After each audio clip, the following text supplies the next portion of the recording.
नमस्कार।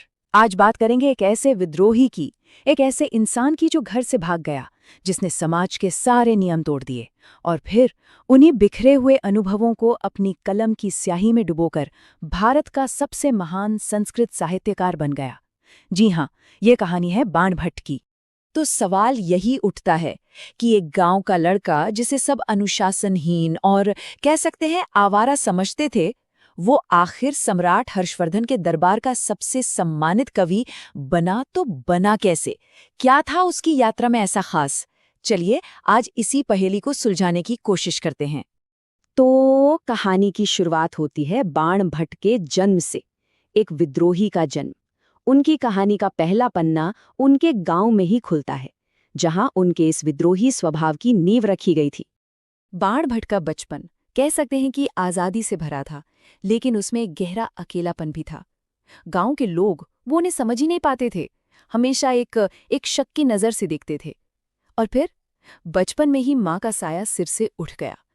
इस खालीपन ने उनके अंदर एक ऐसी जिज्ञासा पैदा की जो किसी नियम, किसी बंधन को मानने को तैयार नहीं थी।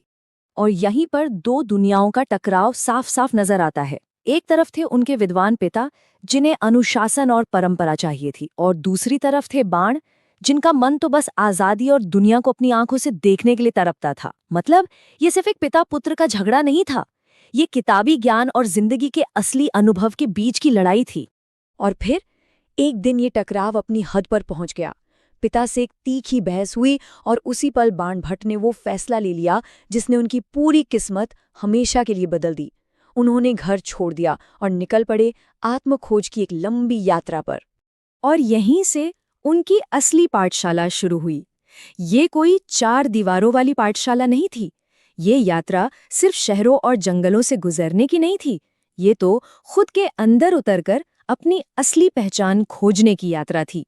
तो अब शुरू होता है उनकी जिंदगी का वो अध्याय जो सच में उनकी असली पाठशाला बना, जीवन के अनुभवों का अध्याय। यहीं पर उन्होंने वो सब कुछ सीखा जो किसी भी किताब में कहीं नहीं लिखा था, और यही सीख आगे चलकर उनकी महान रचनाओं की नींव बनी। कह सकते हैं कि उनकी ये शिक्षा तीन मजबूत स्तंभों पर खड़ी थी। पहला, प्रकृति का अनुभव, जिसने उन्हें सुंदरता और सहजता सिखाई। दूसरा, आम लोगों से जुड़ाव, जिनके बीच रहकर उन्होंने असली दर्द और करुणा को समझा। और तीसरा, समाज का कड़वा यथार्थ, जिसने उनकी आंखों पर बंधी हर पट्टी को खोलकर रख दिया। अपनी इन यात्राओं में बाणभट्ट ने वो सब कुछ देखा जिसे समाज अक्सर कालीन के नीचे छुपा देता है। धर्म के नाम पर होता पाखंड, जाति का वो जहरीला भेदभाव, राज दरबारों की अंदरूनी साजिशें और अमीर गरीब के बीच की वो कभी न भरने वाली खाई। इन्हीं कड़वे, तीखे अनुभवों ने उनकी कलम को वो पैनी धार दी जो किसी और के पास हो ही नहीं सकती थी। लेकिन सिर्फ दुनिया को समझ लेना काफी नहीं था, है ना? बाण की यात्रा का अगला पड़ाव था दिल को समझना, और यही उन्होंने करुणा और क्षमा का वो पाठ सीखा जो शायद सबसे जरूरी था। इसी यात्रा के दौरान उन्हें पता चला कि उनका एक सौतेला भाई भी है। जब वो मिले तो शुरुआत में भाई की तरफ से डर था, झिझक थी, लेकिन धीरे धीरे ये डर एक बहुत ही गहरे भावनात्मक रिश्ते में बदल गया। और इसी रिश्ते ने बाण को सिखाया कि खून के रिश्तों से भी बड़ा दिल का रिश्ता होता है, और माफ कर देने में ही असली ताकत छिपी है। कहते हैं हर नायक की कहानी में एक मार्गदर्शक जरूर होता है। बाण की कहानी में वो किरदार थे उनके मित्र भट्ट। भट्ट ही वो इंसान थे जिन्होंने बाण के अंदर के उस विद्रोही में छिपे एक कवि को पहचाना। उन्होंने ही बाण को ये यकीन दिलाया कि उनकी कहानियां दुनिया को सुनाने लायक हैं।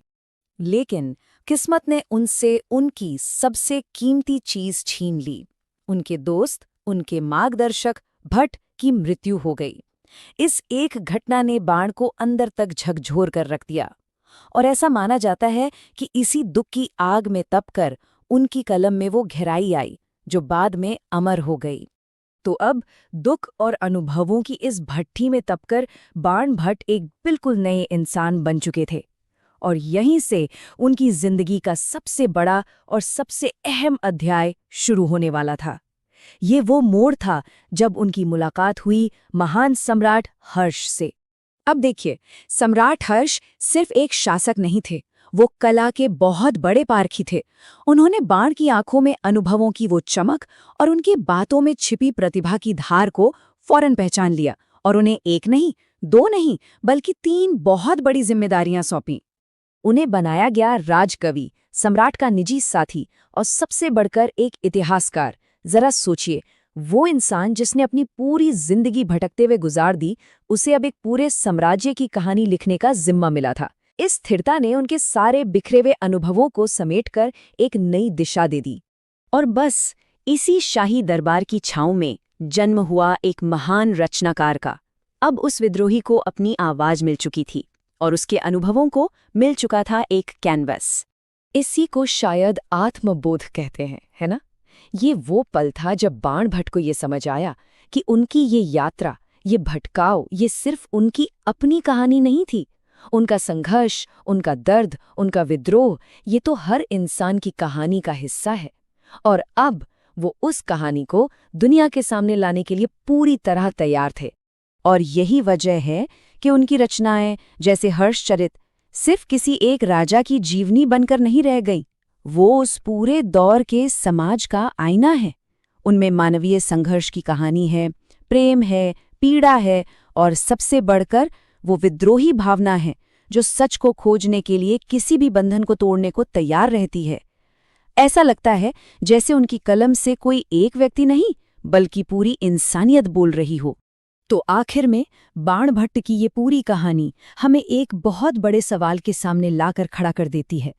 क्या महान कला शांत और सुकून भरे माहौल में जन्म लेती है, या फिर उसे हमेशा संघर्ष और विद्रोह की आग में तपना ही पड़ता है? सोचिएगा जरूर।